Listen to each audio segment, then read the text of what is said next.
साथियों, आज सुबह जब मैं दिल्ली से श्रीनगर के लिए आने की तैयारी कर रहा था,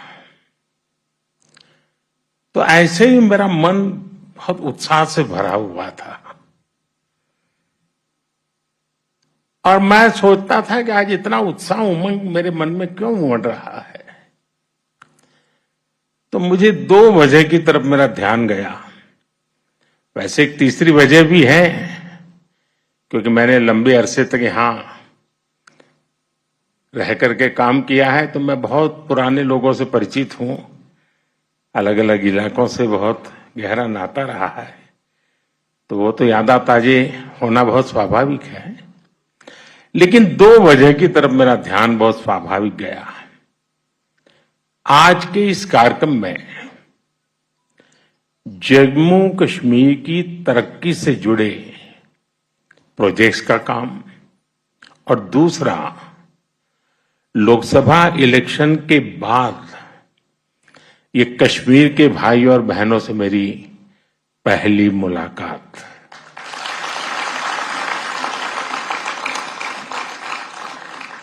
साथियों, मैं अभी पिछले सप्ताह इटली में G7 की बैठक में शामिल होकर के आया हूं और जैसा मनोज जी ने बताया, 3 बार किसी सरकार का लगातार बनना इस कंटिन्यूटी का बहुत बड़ा वैश्विक प्रभाव होता है। इससे हमारे देश की तरफ देखने का नजरिया बदलता है।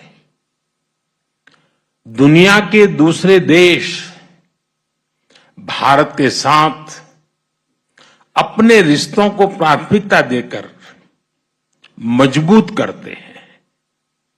आज हम बहुत भाग्यशाली हैं कि आज भारत के नागरिकों का जो मिजाज है, ये हमारा देश, हम कह सकते हैं कि हमारी सोसाइटी, ये एस्पिरेशनल ऑल टाइम हाई है और ऑल टाइम हाई एस्पिरेशंस ये अपने आप में देश की सबसे बड़ी शक्ति होती है, जो आज भारत को नसीब हुई है। जब एस्पिरेशन हाई होती है तो लोगों की सरकार से एक्सपेक्टेशन, अपेक्षाएं भी बहुत ज्यादा बढ़ जाती है। इन कसौटियों पर परखने के बाद तीसरी बार लोगों ने हमारी सरकार को चुना है। एक एस्पिरेशनल सोसाइटी किसी को दोबारा मौका नहीं देती। उसका एक ही पैरामीटर होता है, परफॉर्मेंस। आपने अपने सेवा काल के दरमियान क्या परफॉर्म किया है, और वो तो उसको नजर के सामने दिखता है। वो सोशल मीडिया से नहीं चलता है, वो भाषण से नहीं होता है। और ये जो देश ने अनुभव किया, उस परफॉर्मेंस को देखा, उसी का नतीजा है कि आज एक सरकार को तीसरी बार आप सबकी सेवा करने का अवसर मिला है। जनता को सिर्फ हम पर विश्वास, और ये विश्वास कि उनकी एस्पिरेशंस को हमारी सरकार ही पूरा कर सकती है। जनता को हमारी नीयत पर, हमारी सरकार की नीतियों पर भरोसा है, उसको ये थप्पा लगा है। और ये जो एस्पिरेशनल सोसाइटी है, वो निरंतर अच्छा परफॉर्मेंस चाहती है, वो तेज गति से रिजल्ट चाहती है। उसे अब लेट लतीफी स्वीकार नहीं है। होती है, चलता है, हो जाएगा, देखेंगे, ऐसा करो फिर मिलेंगे, वो जमाना चला गया। लोग कहते बताओ भाई आज शाम को क्या होगा। ये मिजाज है आज। जनता की उम्मीदों पर चलते हमारी सरकार परफॉर्म करके दिखाती है, रिजल्ट ला करके दिखाती है। इसी परफॉर्मेंस के आधार पर 60 साल के बाद, 6 दशक के बाद तीसरी बार किसी सरकार को हमारे देश ने चुना है।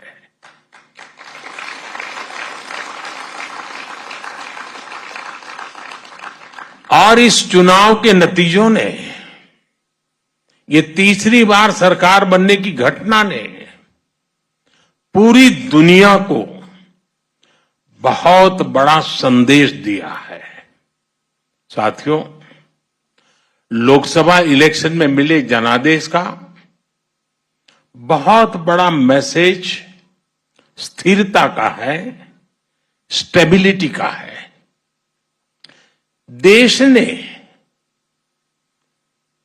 आज से 20 साल पहले, यानी एक प्रकार से पिछली शताब्दी थी, वो 21वीं शताब्दी, वो 20वीं शताब्दी थी। पिछली सदी के आखिरी दशक में अस्थिर सरकारों का लंबा दौर देखा है। आप में से बहुत नौजवान हैं जिनका उस समय जन्म भी नहीं हुआ था। आप हैरान हो जाएंगे, इतना बड़ा देश और 10 साल में 5 बार इलेक्शन हुए थे। यानी देश चुनाव ही करता रहता था और कोई काम ही नहीं था। और इससे उस अस्थिरता के कारण, अनिश्चितता के कारण भारत को जब टेक ऑफ करने का वक्त था, हम ग्राउंडेड हो गए, हमें बहुत नुकसान हुआ देश को। उस दौर को पीछे छोड़कर अब भारत स्थिर सरकार के नए दौर में प्रवेश कर चुका है। इससे हमारा लोकतंत्र और मजबूत हुआ है और लोकतंत्र की मजबूती में जम्मू कश्मीर की आवाम की, आप लोगों की बहुत बड़ी भूमिका रही है। अटल जी ने जो इंसानियत, जमहूरियत और कश्मीरियत का विजन दिया था, उसे आज हम हकीकत में बदलते देख रहे हैं।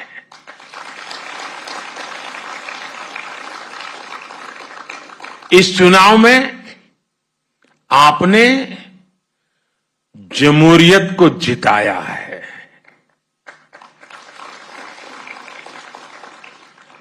आपने पिछले 35-40 साल का रिकॉर्ड तोड़ा है। ये दिखाता है यहां का नौजवान जमहूरियत को लेकर कितने भरोसे से भरा हुआ है। और मैं आज इन कार्यक्रमों में तो आया हूं, लेकिन मेरा मन करता था कि मैं कश्मीर की वादियों में जाके फिर से एक बार मेरे कश्मीर के भाई बहनों को रूबरू जाके धन्यवाद करूं। उन्होंने इस चुनाव में जो बढ़ चढ़ करके हिस्सा लिया है, जमहूरियत का झंडा ऊंचा किया है, इसलिए मैं आपका धन्यवाद करने के लिए आया।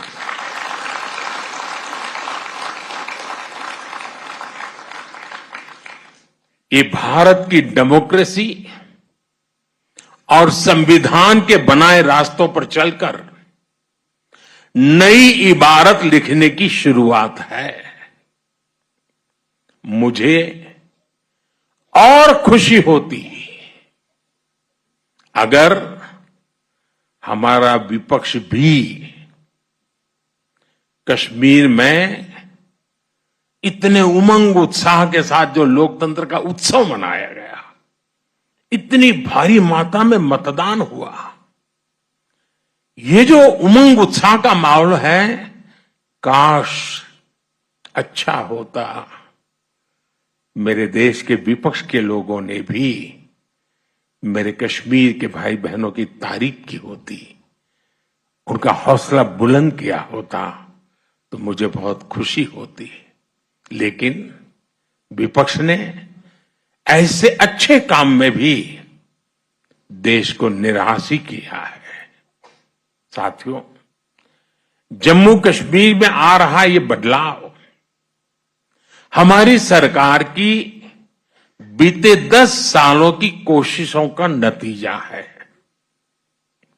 आजादी के बाद यहां की हमारी बेटियां, समाज के दूसरे कमजोर तबके के लोग अपने हक से वंचित थे। हमारी सरकार ने सबका साथ सबका विकास के मंत्र पर चलते हुए सबको अधिकार और अवसर दिए हैं। पाकिस्तान से आए शरणार्थी, हमारे वाल्मीकि समुदाय और सफाई कर्मचारियों के परिवार पहली बार लोकल बॉडीज इलेक्शन में वोट डालने का उन्हें अधिकार मिला है। वाल्मीकि समुदाय को एससी कैटेगरी का लाभ मिलने की वर्षों पुरानी मांग पूरी हुई है। पहली बार एसटी समुदाय के लिए असेंबली में सीटें रिजर्व की गई हैं। पद्दारी जनजाति, पहाड़ी जातीय समूह, गड्ढा ब्राह्मण और कोली, इन सभी समुदायों को भी एसटी का दर्जा दिया गया है। पंचायत, नगरपालिका और नगर निगम में ओबीसी रिजर्वेशन पहली बार लागू हुआ है। संविधान के प्रति समर्पण भाव क्या होता है, संविधान का लेटर एंड स्पिरिट में क्या महात्म्य होता है।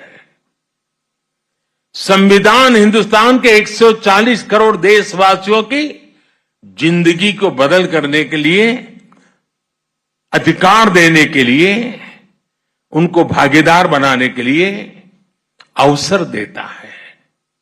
लेकिन पहले संविधान की इतनी बड़ी अमानत हमारे पास थी, इसका अस्वीकार होता रहा। दिल्ली में बैठे हुए शासकों ने इसकी चिंता नहीं की, आजादी के इतने सालों तक नहीं की। आज मुझे खुशी है कि हम संविधान को जी रहे हैं। हम संविधान को लेकर के कश्मीर की जिंदगी बदलने के नए नए रास्ते ढूंढ रहे हैं। जम्मू कश्मीर में आज सही मायने में भारत का संविधान लागू हुआ है और जिन्होंने अब तक संविधान लागू नहीं किया वे दोषी हैं, गुनहगार हैं। कश्मीर के नौजवानों के, कश्मीर की बेटियों के, कश्मीर के लोगों के गुनहगार हैं। और ये सब कुछ साथियों इसलिए हो रहा है क्योंकि सबको बांटने वाली आर्टिकल 370 की दीवार अब गिर चुकी है। भाई और बहनों, कश्मीर घाटी में जो बदलाव हम देख रहे हैं, आज पूरी दुनिया उसे देख रही है। मैं देख रहा हूं G20 समूह में जो लोग यहां आए थे, उन देशों के लोग जो भी मिलते हैं तारीफ करते रहते हैं कश्मीर की भी। जिस प्रकार से मेहमान नवाजी हुई, बड़े गौरवगान करते हैं। आज जब श्रीनगर में G20 जैसा इंटरनेशनल इवेंट होता है तो हर कश्मीरी को गर्व से उसका सीना भर जाता है। आज जब लाल चौक पर देर शाम तक हमारे बाल बच्चे खेलते खिलखिलाते हैं तो हर भारतीय आनंद से भर जाता है।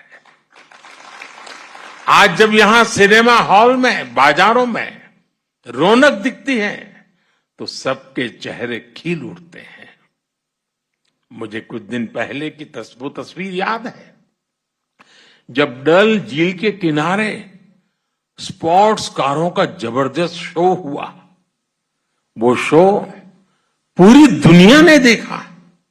हमारा कश्मीर कितना आगे बढ़ गया है।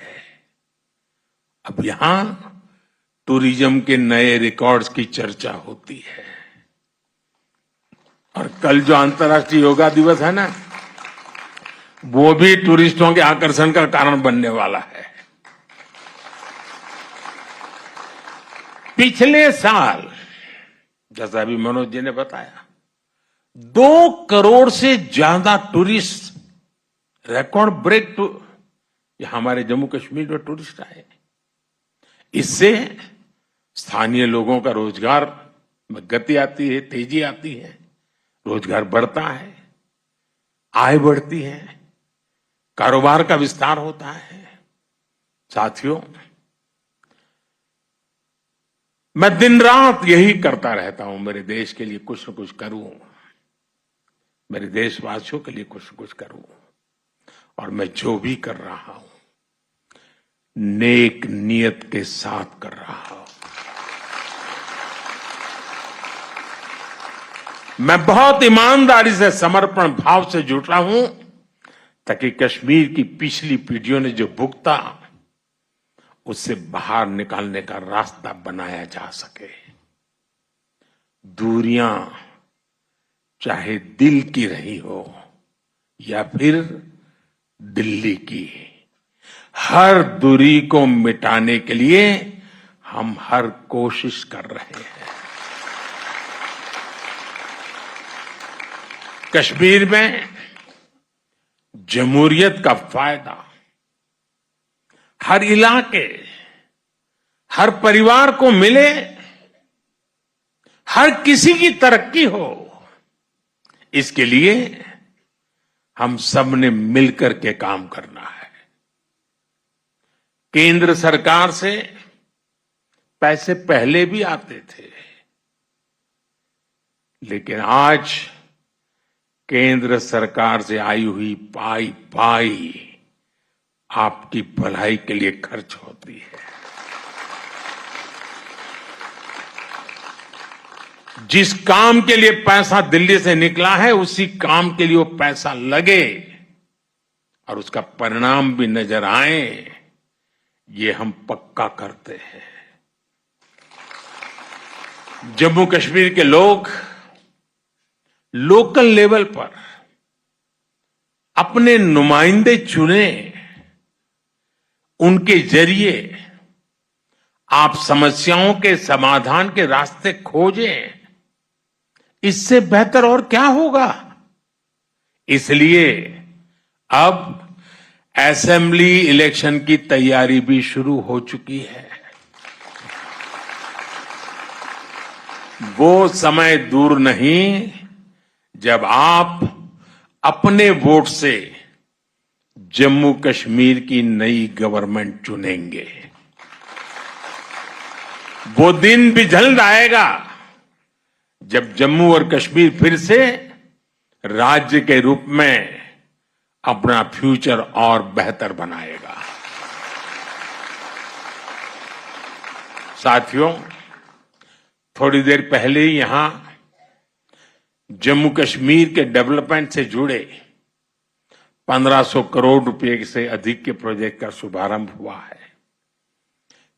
खेती और इससे जुड़े सेक्टर के लिए भी 1800 करोड़ रुपए के प्रोजेक्ट शुरू हुए हैं। मैं इन प्रोजेक्ट्स के लिए जम्मू कश्मीर के अवाम को बहुत बहुत बधाई देता हूं। मैं यहां राज्य प्रशासन को भी बधाई दूंगा कि वो सरकारी नौकरियों में भी तेजी से भर्तियां कर रहे हैं। बीते 5 सालों में करीब 40,000 सरकारी भर्तियां की गई है। अभी करीब 2,000 नौजवानों को तो इस कार्यक्रम में ही एम्प्लॉयमेंट लेटर मिला है।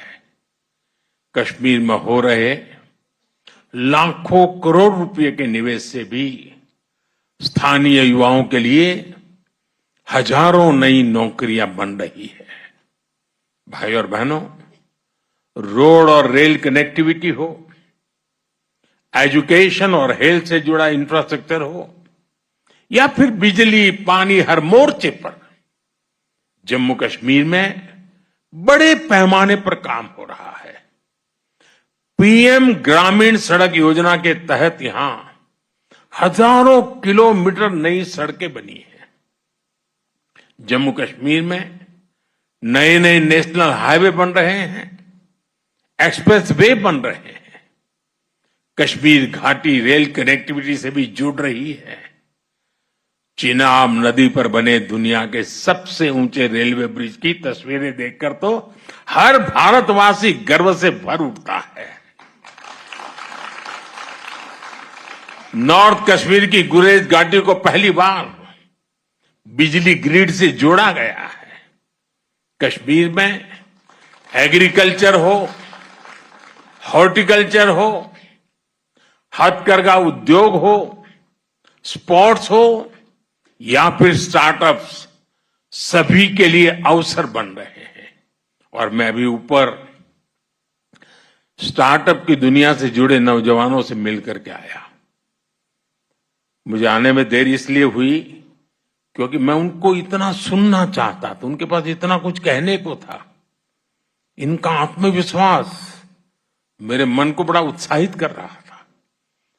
और अच्छी पढ़ाई छोड़ करके, अच्छी कैरियर छोड़ करके अपने आप को स्टार्टअप में झोंक दिया है यहाँ के नौजवानों ने, और उन्होंने करके दिखाया। मुझे बता रहे कोई तो किसी ने 2 साल पहले चालू किया, किसी ने 3 साल पहले चालू किया, और आज एक नाम बना दिया है। और उसमें हर प्रकार के स्टार्टअप्स हैं। आयुर्वेद से जुड़े विषय हुए हैं, खान पान से जुड़े विषय हैं, वहां पर इंफॉर्मेशन टेक्नोलॉजी के नए पराक्रम दिखते हैं, साइबर सिक्योरिटी की चर्चा नजर आ रही है, फैशन डिजाइन है, टूरिज्म को बल देने वाला होम स्टे की कल्पना है। यानी शायद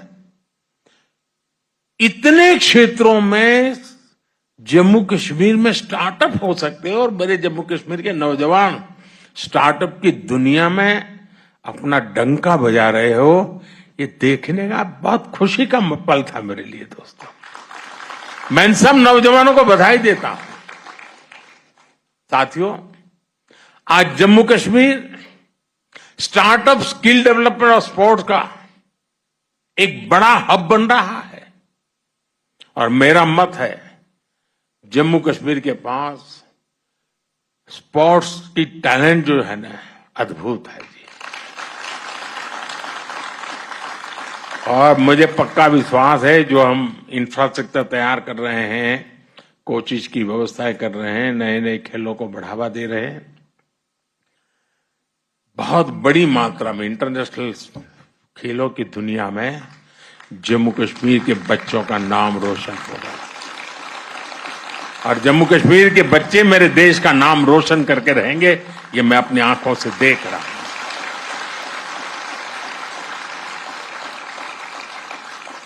साथियों, यहां खेती से जुड़े सेक्टर में मुझे बताया गया करीब 70 स्टार्टअप्स बने हैं।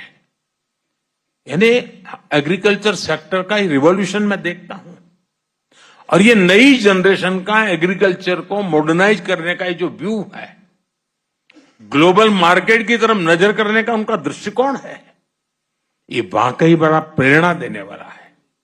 बीते कुछ सालों में ही यहां 50 से ज्यादा डिग्री कॉलेज बने हैं।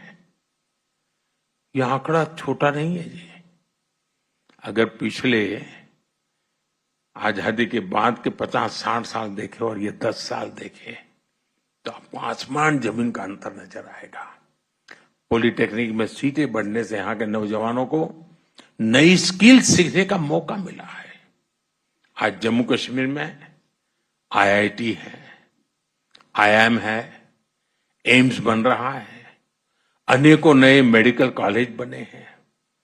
टूरिज्म और हॉस्पिटैलिटी सेक्टर में लोकल लेवल पर स्किल्स भी तैयार की जा रही है।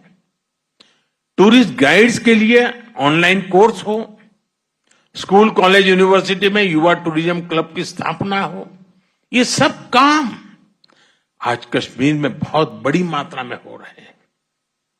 साथियों, जम्मू कश्मीर में हो रहे विकास कार्यों का बहुत ज्यादा लाभ कश्मीर की बेटियों को मिल रहा है। सरकार सेल्फ हेल्प ग्रुप से जुड़ी बहनों को टूरिज्म, आईटी और दूसरी स्किल्स ट्रेनिंग देने का अभियान चला रही है। 2 दिन पहले ही देश में कृषि सखी कार्यक्रम की शुरुआत की गई है।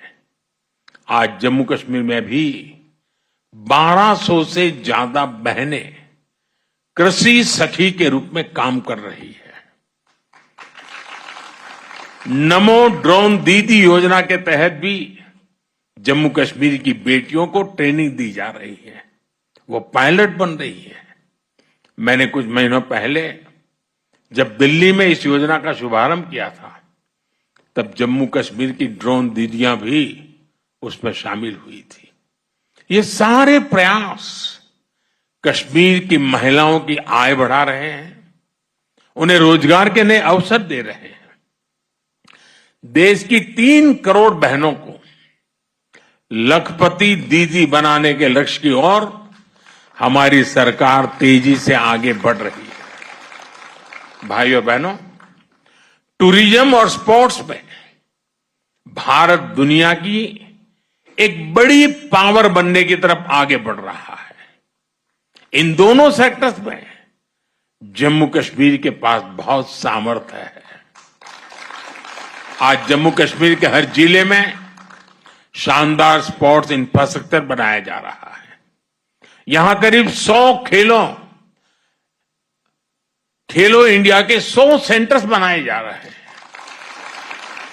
जम्मू कश्मीर करीब 4,500 नौजवानों को नेशनल और इंटरनेशनल कंपटीशन के लिए ट्रेन किया जा रहा है। यह आंकड़ा बहुत बड़ा है जी। विंटर स्पोर्ट्स के मामले में तो जम्मू कश्मीर एक प्रकार से भारत की कैपिटल बनता जा रहा है। इसी फरवरी में ही यहां जो 4था खेलो इंडिया विंटर गेम्स का आयोजन हुआ, उसमें देश भर के 800 से ज्यादा खिलाड़ियों ने हिस्सा लिया है। ऐसे आयोजनों से भविष्य में यहां इंटरनेशनल स्पोर्ट्स इवेंट्स के लिए नई संभावनाएं बनेगी। साथियों, ये नई ऊर्जा, ये नई उमंग और इसके लिए आप सब मुबारक के अधिकारी हैं। लेकिन अमन और इंसानियत के दुश्मनों को जम्मू कश्मीर की तरक्की पसंद नहीं है। आज वो आखिरी कोशिश कर रहे हैं कि जम्मू कश्मीर का विकास रुक सके, यहां अमन चैन स्थापित न हो। हाल ही में जो आतंकी वारदातें हुई हैं, उन्हें सरकार ने बहुत गंभीरता से लिया है। गृहमंत्री जी ने जम्मू कश्मीर प्रशासन के साथ मिलकर सारी व्यवस्थाओं को रिव्यू किया है। मैं आपको आश्वस्त करता हूं कि जम्मू कश्मीर के दुश्मनों को सबक सिखाने में कोई कोर कसर बाकी नहीं छोड़ेंगे। जम्मू कश्मीर की नई पीढ़ी स्थायी शांति के साथ ही जिएगी। जम्मू कश्मीर ने तरक्की का जो रास्ता चुना है, उस रास्ते को हम और मजबूत करेंगे।